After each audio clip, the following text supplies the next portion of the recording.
अस्सलामु अलैकुम वरहमतुल्लाहि वबरकातुहू। दोस्तों, अज़ीज़ साथियों और मेरी माएँ और बहनें जो ये मेरा वीडियो सुन रहे हैं, आज के इस वीडियो में मैं आपको ये बताऊंगा कि शब बारात के अंदर आपको कौन कौन सी इबादतें करनी चाहिए और कौन कौन सी नमाज़ें आपको पढ़नी है।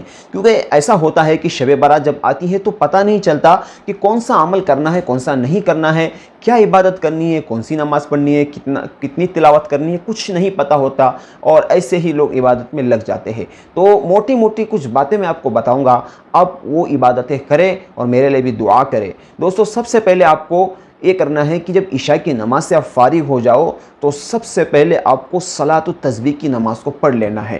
क्योंकि सलातु तस्बीह की जो नमाज़ है ये थोड़ी इसको टाइम लगता है, बड़ी नमाज है, 4 रकात की नमाज है और इसमें जो है एक तस्बीह पढ़ी जाती है, वो काफ़ी उसमें टाइम लगता है। इसलिए आप सबसे पहले इस नमाज़ को पढ़कर फारिग हो जाए।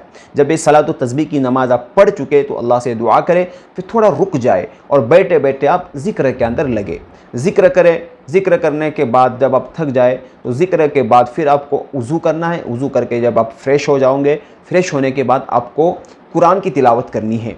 कुरान के अंदर आप सूरह यासीन पढ़ सकते हैं, सूरह मुज़्ज़म्मिल है, सूरह मुल्क है, सूरह बकरा थोड़ा बड़ा है, अगर उतनी इस्तिदात है तो आप सूरह बकरा पढ़ लें।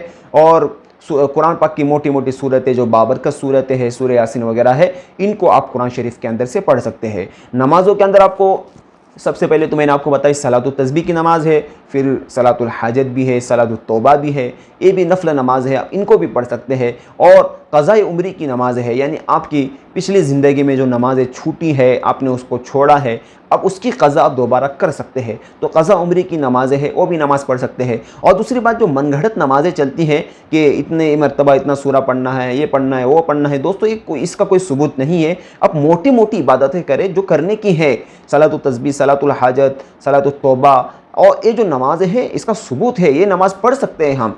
मतलब वजीफ़े, ये सारी कुछ चीज़ें नहीं है दोस्तों, ये बेबुनियाद बातें हैं, इस पर आप अमल ना करें।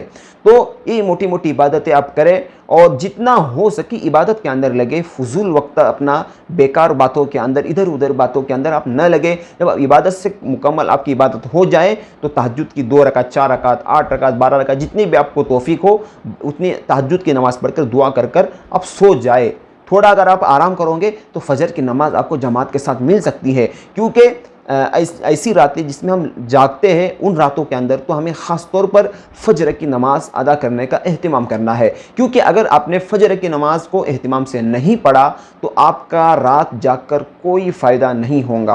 क्योंकि रात का जागना आपका मुस्तहब था और रात का जागना, रात के अंदर जो आपने नमाज़ें पढ़ी वो नफल नमाज़ें थी और तिलावत, वो सब मतलब कोई फ़र्ज़ नहीं था उनमें से। लेकिन ये जो नमाज़ छोड़ी आपने, नमाज़ छोड़कर आप सो गए, ये आपके ऊपर नमाज फ़र्ज़ थी, आपने इसको छोड़ा, ये बहुत बड़ा गुनाह है। इसलिए थोड़ा रात में इबादत कम करे, जल्दी सो जाए, लेकिन फजर की नमाज जमात के साथ पढ़े। और दूसरी बात है कि इधर उधर के फजूल कामों के अंदर अपना वक्त ज़ाया न करे, ख़ास तौर पर दुआ करे अपने लिए, अपने वालिदैन के लिए, मरहुमीन के लिए, पूरे उम्मत मुस्लिमा के लिए नाम ले लेकर दुआ करे। जो भी आपके मसाइल है, परेशानियाँ हैं, उन सारे अल्लाह रब्बुल इज़्ज़त के पास रखे, अल्लाह रब्बुल इज़्ज़त के सामने रखे। इंशाअल्लाह सारे मसले आपके हल होंगी, सारी जायज़ मुरादें आपके पूरे होंगे।